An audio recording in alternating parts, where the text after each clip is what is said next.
Watu wengine ambao unakuta hawana mama mpaka wakati mwingine akikaa nakwambia sina mama. Yaani anaishia tu hapo sina mama. Mimi leo nakupa kitu kimoja Jenny Loza na huenda kikakusaidia kama utakichukulia maanani. Kwenye hii dunia kila mtu atakuumiza. Sawa ila chagua mtu ambaye hata ikitokea anakuumiza utaweza kumvumilia. Huo ndo ukweli. Kuna watu wanaumizwa pia na wazazi wao. Ni mzazi wako na anakuumiza.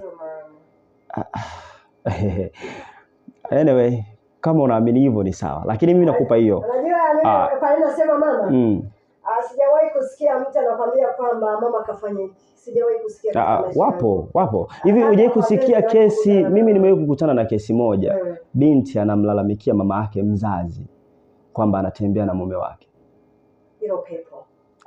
Wewe umesema mama hawezi kukuumiza. Naweza nikasema ni pepo. Twende taratibu. Msikilizaji, tuma ujumbe. Msikilizaji, ni vizuri kama ukituma ujumbe na namba ya kutuma ujumbe ni 0789630272. Tuma ujumbe wako hapo na sisi tutausoma live kutokea 88.1 Sachit FM.